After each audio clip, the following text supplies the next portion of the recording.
ایک ایسا شخص جسے اللہ کی اجازت سے علم دیا گیا ہے، وہ بیتے وقت اور مستقبل کے بارے میں جانتا ہے۔ وہ وقت اور جگہ سے آگے نکل سکتا ہے، وقت میں سفر کر سکتا ہے اور ہر دور میں اپنی نشانیاں چھوڑ سکتا ہے، لیکن اس کے فرائض عام نہیں ہیں۔ وہ اکثر عجیب ہوتے ہیں اور قیامت تک جاری رہنے والے ہوتے ہیں۔ قرآن میں اس کا ذکر ہے۔ اللہ کی اجازت سے وہ دنیا کے مختلف حصوں میں نظر آتا ہے اور لوگوں کی مدد کرتا ہے۔ کبھی کبھی وہ کسی اور کی شکل لے سکتا ہے اور آپ سے ایسی صورت میں ملاقات کرتا ہے جسے آپ نہیں جانتے۔ شاید ایک دن آپ نے اسے دیکھا ہو لیکن آپ کو احساس بھی نہ ہوا ہو۔ وہ قیامت کے دن تک زندہ رہنے کا راز کیسے رکھتا ہے؟ ابھی اس کی عمر کیا ہے؟ کیا وہ نبی ہے، فرشتہ ہے یا کچھ اور؟ ہم ان سب سوالوں کے جوابات تلاش کریں گے، تو تیار ہو جائیں خضر کی رازدار زندگی کے سفر میں۔ ہم ایک بار پھر آپ کے لیے ایک حیرت انگیز کہانی لے کر آئے۔ چینل کو سبسکرائب کرنا اور ویڈیو کو لائک کرنا نہ بھولیں۔ کہتے ہیں کہ خضر تب ظاہر ہوتا ہے جب کوئی بندہ سچ مچ مشکل میں ہوتا ہے۔ کیا کبھی کوئی رازدار شخص آپ کی زندگی میں اچانک آیا اور اس نے آپ کی زندگی کو چھوا؟ شاید آپ نے اسے دیکھا یا اس نے آپ سے بات کی اور آپ کو پتہ بھی نہ چلا، پھر وہ چپکے سے آپ کی زندگی سے غائب ہو گیا۔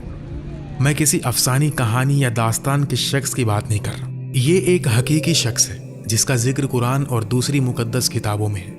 اسے اللہ نے خاص علم اور گہری سمجھ دی تھی۔ ایک نبی بھی اس کا شاگرد بنا اور اس سے اللہ کے دیے ہوئے حیرت انگیز علم سیکھنے کی کوشش کی۔ قرآن میں اس کا نام سیدھا نہیں لیا گیا، لیکن سورہ الکہف میں ایک ایسے بندے کا ذکر ہے جو ایک عجیب سفر پر نکلتا ہے۔ اکثر اسلامی علماء اس بات پر متفق ہیں کہ یہ شخص خضر ہے۔ اگر آپ تیار ہیں تو چلیں وقت میں پیچھے چل کر خضر کے بارے میں اور جانیں اور یہ تلاش کریں کہ وہ کب پیدا ہوا۔ اس کی پیدائش کی تاریخ یقین سے نہیں معلوم، لیکن کچھ کہتے ہیں کہ وہ حضرت قابیل کے بیٹے حازو کے نسل سے تھا جو حضرت آدم علیہ السلام کے بیٹے تھے۔ دوسرے لوگ کہتے ہیں کہ وہ حضرت نوح کے بیٹے سام کے خاندان سے تھا۔ ایک اور دلچسپ کہانی کہتی ہے کہ خضر اور ذوالقرنین دو بہنوں کے بیٹے تھے، یعنی ان کے خالہ زاد بھائی تھے۔ ہمارے نبی محمد صلی اللہ علیہ وسلم نے ایک حدیث میں بتایا کہ خضر کو الخضر اس لیے کہا جاتا تھا کہ جب وہ سوکھی گھاس پر بیٹھتا تو وہ گھاس ہری اور زندہ ہو جاتی۔ اس کی سب سے بڑی خصوصیت یہ ہے کہ اللہ کے دیے ہوئے علم کی وجہ سے وہ ہزاروں سال بعد بھی زندہ ہے اور چپکے سے ہمارے درمیان چل پھر رہا ہے۔ بہت سے لوگ مانتے ہیں کہ خضر خاص لمحوں میں ظاہر ہوتا ہے اور کچھ واقعات کا رخ بدل دیتا ہے۔ ہاں، یہ سچ ہے کہ ہر زندہ چیز کو موت کا مزہ چکھنا ہے، تو پھر یہ کیسے ممکن ہے کہ خضر اتنے لمبے عرصے سے زندہ ہے؟ بہت سے اسلامی علماء نے اس سوال کے مختلف جوابات دیے ہیں۔ اصل میں یہ خیال کہ خضر زندہ ہے مختلف روایتوں کے ذریعے ہم تک پہنچتا ہے۔ سب سے پہلے جعفر صادق نے اپنے والد سے روایت کی کہ خضر کا ایک دوست تھا جو فرشتہ تھا۔ خضر نے اس فرشتے سے لمبا جینے کا راستہ پوچھا۔ فرشتے نے اس سے کہا کہ وہ آب حیات ڈھونڈے جو زندگی کا پانی ہے اور اندھیرے میں چھپا ہے۔ خضر ذوالقرنین کے آگے نکل گیا اور اس نے یہ پانی ڈھونڈ کر پی لیا۔ ذوالقرنین کو یہ نہیں ملا، اس وجہ سے خضر ابھی تک زندہ ہے، لیکن وہ ہم جیسا نہیں جیتا۔ اسے کھانے پینے کی ضرورت نہیں ہوتی جیسی ہمیں ہوتی ہے۔ اس کی زندگی الگ ہے، اسے دوسری سطح کی زندگی کہا جاتا ہے۔ خضر اور الیاس علیہ السلام آزاد اور خاص طریقے سے جیتے ہیں۔ وہ وقت اور جگہ سے بندھے ہوئے نہیں ہیں۔ وہ ایک ہی وقت میں کئی جگہ پر ہو سکتے ہیں۔ کبھی کبھی وہ ہماری طرح کھانا بھی کھاتے ہیں، لیکن صرف جب وہ چاہتے ہیں، نہ کہ ضرورت کی وجہ سے۔ کچھ روحانی علماء کہتے ہیں کہ ایک خاص روحانی مقام ہے جسے مقام خضر کہتے ہیں۔ جو شخص اس مقام تک پہنچتا ہے وہ خضر سے سیدھا علم سیکھ سکتا ہے اور اس سے مل بھی سکتا ہے۔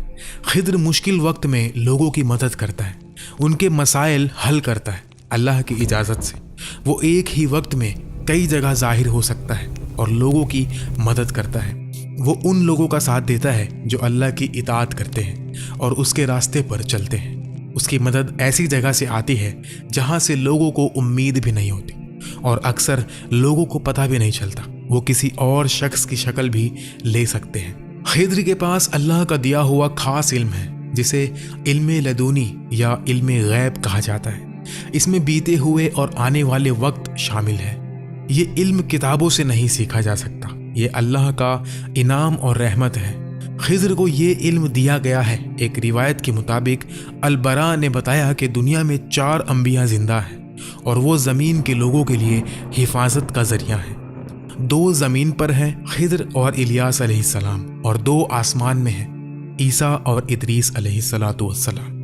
اکثر اسلامی علماء کہتے ہیں کہ خضر ایک نبی ہے، لیکن یہ اختلاف ہے کہ کیا وہ لوگوں کے لیے رسول تھے۔ خضر اور الیاس علیہ السلام کے لیے زندگی اور موت میں زیادہ فرق نہیں، وہ ایک اونچی سطح کی ہمیشہ کی زندگی تک پہنچ گئے ہیں۔ خضر اور ذوالقرنین ہر رات ذوالقرنین کی بنائی ہوئی دیوار پر ملتے ہیں۔ ہر سال وہ حج اور عمرہ کرتے ہیں، ایک گھونٹ زمزم کا پانی پیتے ہیں اور یہ ان کے لیے پورے سال کے لیے کافی ہوتا ہے۔ ابن عساکر نے ابن اسحاق سے روایت کی کہ جب حضرت آدم کا انتقال ہونے والا تھا، انہوں نے اپنے بچوں کو جمع کیا اور کہا، اے میرے بچوں، اللہ زمین پر سزا بھیجے گا، میری لاش کو ایک غار میں رکھو، جب سزا ختم ہو تو مجھے شام کی زمین میں دفنا دینا۔ اس کے بعد حضرت آدم علیہ السلام کا انتقال ہو گیا۔ ان کی لاش کچھ وقت تک ان کے بچوں کے پاس رہی۔ جب اللہ نے حضرت نوح علیہ السلام کو نبی بنایا تو انہوں نے لاش اپنے ساتھ رکھی۔ جب طوفان آیا اور زمین پانی سے بھر گئی، نوح نے اپنے 3 بیٹوں سے کہا کہ لاش غار میں لے جائیں اور دفنا دیں، لیکن انہوں نے کہا کہ زمین خوف اور خطرے سے بھری ہے، ہم راستہ نہیں جانتے، انتظار کریں کہ لوگ بڑھیں اور دنیا محفوظ ہو جائے۔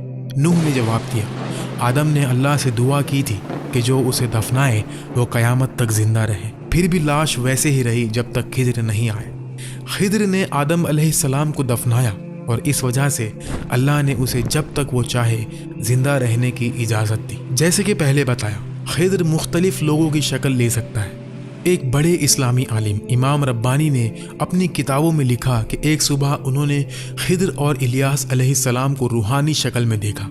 خضر نے روحانی انداز میں بات کی اور کہا، ہم روحوں کی دنیا میں ہیں، اللہ نے ہمیں روحوں کو ایسی طاقت دی ہے کہ ہم انسانی جسموں کی شکل لے سکتے ہیں اور ان کی طرح نظر بھی آ سکتے ہیں، لیکن یہ ضروری ہے کہ ہم اس کہانی کے نقطوں کی حقیقت سمجھیں تاکہ آپ بھٹک نہ جائیں۔ اس کہانی کے بہت سے حصے قرآن اور حدیث سے ثابت ہیں، جیسے موسیٰ اور خضر کا سفر، 3 واقعات، علم لدنی اور پرندے کے قطرے والی مثال۔ یہ سب سورہ الکہف اور صحیح بخاری سے ثابت ہے، لیکن کچھ نقطے ایسے ہیں جو قرآن اور حدیث میں نہیں ملتے۔ مثلا خضر کا وقت میں سفر کرنا، شکل بدلنا، ہزاروں سال زندہ رہنا یا قیامت تک مدد کرنا، یہ صوفی روایتوں یا فولکلور کا حصہ ہے، لیکن صحیح حدیث سے تصدیق نہیں ہوتی۔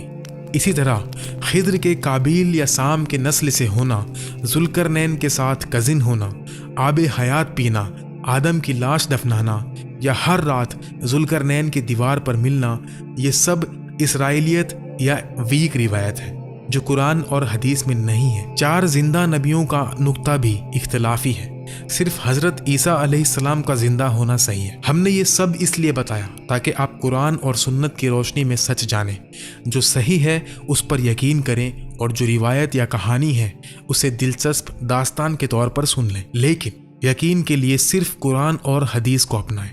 تو اب چلیں خضر کی سب سے مشہور اور رازدار کہانی کی طرف جو قرآن اور حدیث میں بیان کی گئی ہے۔ خضر نے موسیٰ علیہ السلام کو غیبی علم سکھایا۔ یہ اس وقت ہوا جب فرعون ریڈ سی میں ڈوب گیا تھا۔ اس بڑے واقعے کے بعد موسیٰ نے اپنی قوم کو محفوظ جگہ پر لے گئے۔ ان کی قوم ان کے علم سے حیران تھی۔ ایک شخص سے رہا نہ گیا اور پوچھ لیا، اے موسیٰ، کیا زمین پر کوئی آپ سے زیادہ علم والا ہے؟ موسیٰ نے سچے دل سے جواب کیا، مجھے نہیں معلوم کوئی ایسا ہے۔ اس وقت اللہ کی طرف سے وحی آئی۔ اللہ نے بتایا کہ زمین پر ایک بندہ ہے جسے اللہ نے آپ سے زیادہ علم دیا ہے۔ اللہ نے کہا، 2 دریاؤں کے ملنے کی جگہ پر ہمارا ایک بندہ ہے جسے تم سے زیادہ علم دیا گیا ہے۔ موسیٰ نے پوچھا، اے میرے رب، میں اسے کیسے ڈھونڈوں؟